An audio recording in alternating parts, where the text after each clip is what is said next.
Sole custody. He is a fire chief with a wealthy, multi-million-dollar family law firm that specializes in family law court. Thank you, everybody. Lori, my heart goes out to you, girl. What's next? Do you have anybody else who would like to speak from the floor?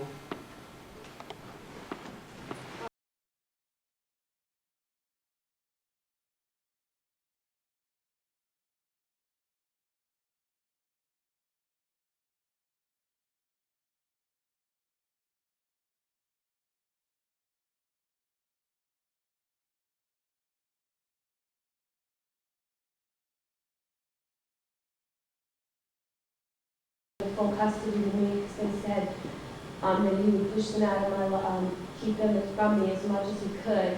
He's a control freak and a narcissist, an obsessive compulsive person who has to win. We've spent $1,600,000 plus on the case. I spent $850,000 on a master's degree in education, a marketing degree, a bachelor's of science. I work for politicians, volunteer for women's groups, and he disappeared when they were 9 months and 2, and was out running around, had a mistress. And I've been advocating for these issues and for my family, and I met up with Connie on the internet, came here for this conference, but have done a bill, the child custody reform bill that David Wecker in the state wrote for me, and I work with my local politicians to try to reform the system. And I'm trying my best to advocate, but the court is angry with me, and they're trying to take the vindictive actions against me to have me arrested when I go to court. I've done a federal case against my judges for the 14th Amendment deprival of my due process rights. Children and their parents have a right to their relationship as long as they're not proven to be unfit, an unfit mother. And I'm losing my 2 daughters who want to be with me and are being purposely kept from me by my ex-husband, who does everything in his power to keep me from their school, from their events, tries to hurt me, tries to get me arrested, causing me to lose my teaching job, and is trying to financially deplete me to the point and push me totally out of my children's lives for no just cause. My children want to be with me, they love me, they know I'm a good mother, and I am a good mother, and I should have full custody of my children. Thank you.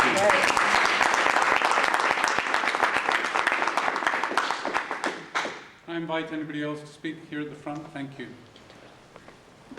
I would like to be very brief because I know we're all busy, and Washington, D.C. is one of the busiest places I've ever seen.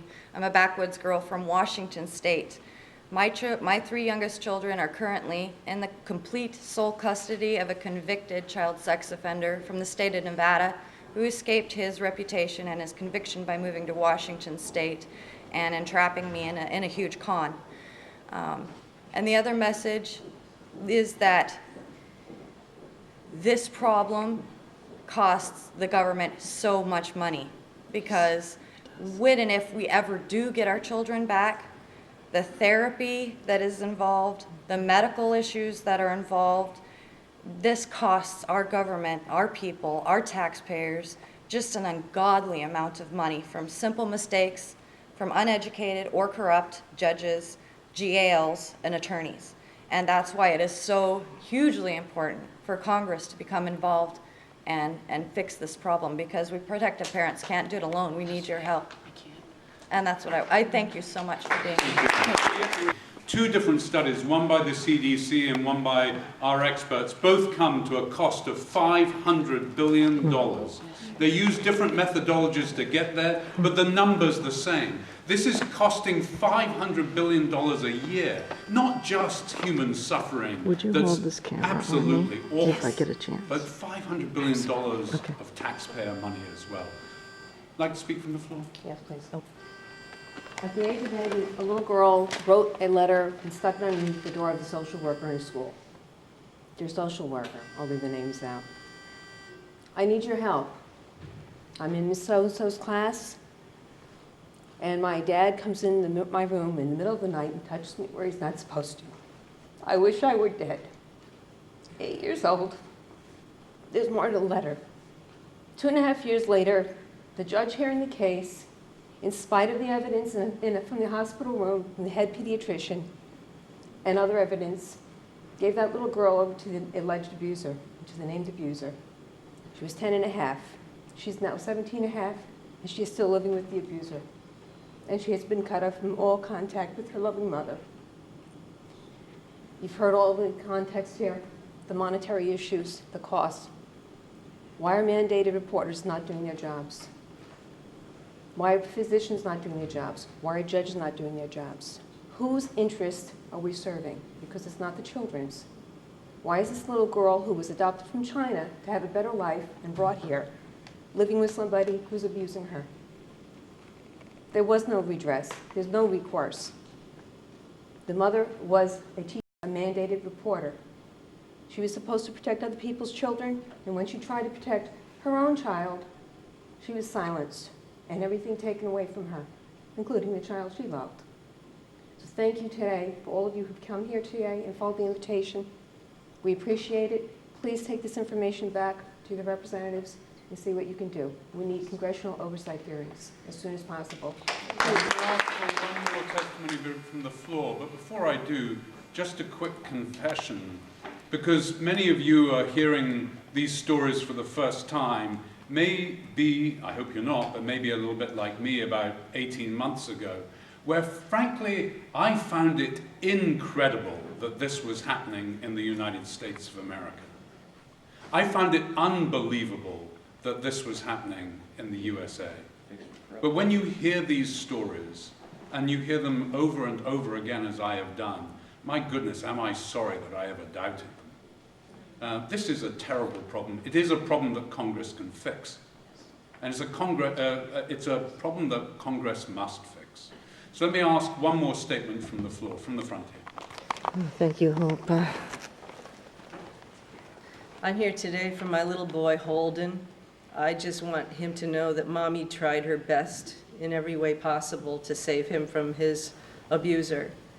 I served my country in the Air Force 27 years, was a letter carrier for 20, and I have been trying to save him ever since he told me what Daddy was doing to him at age 2. We fled to a domestic violence shelter. I was labeled a flight risk for that after doing my lawyer's bidding, and every attorney has joined the pedophile and protected them. I'm through 12 judges now, and I've been here to Washington for the past 4 years, protesting in front of President Obama and trying to get Michelle's attention to this horrendous crime that's happening in the United States of America. It's like Nazi Germany. They are separating our children from perfectly good, loving mothers. And I'm asking members of Congress, and I thank you for accepting our invitations today, and all the mothers that are sticking up and sticking out their necks and risking their cases by showing their faces in front of the White House and here in this hearing room. But you're doing your duty as citizens when you are doing this. It is up to us to stand up and save these children, not just our own, but all the children of America. And I thank you so much for being here. My son thanks you, and my mother, who is 84 today, thanks you. We have not been able to. The last time I saw my little boy in supervised visitation, he was 6, about to turn 7. Now he has turned 12, and I have not seen him for 5 years. The people standing between me and my son are the criminals. Thank you very much. Thank you for joining us today. Thank you, Dr. Joy. Thank you, Hira and Danette. Thank you, Eileen. If you would like copies of Dr. Joy's presentation, please, you can email her, joysilberg@me.com. Thank you. Thank you for being here. Congressional oversight hearings, please. Every child has the right to a safe home to grow up in. That's right. Well, we fix the corrupt judges. Thank you so much. You did a wonderful job on it. Thank you.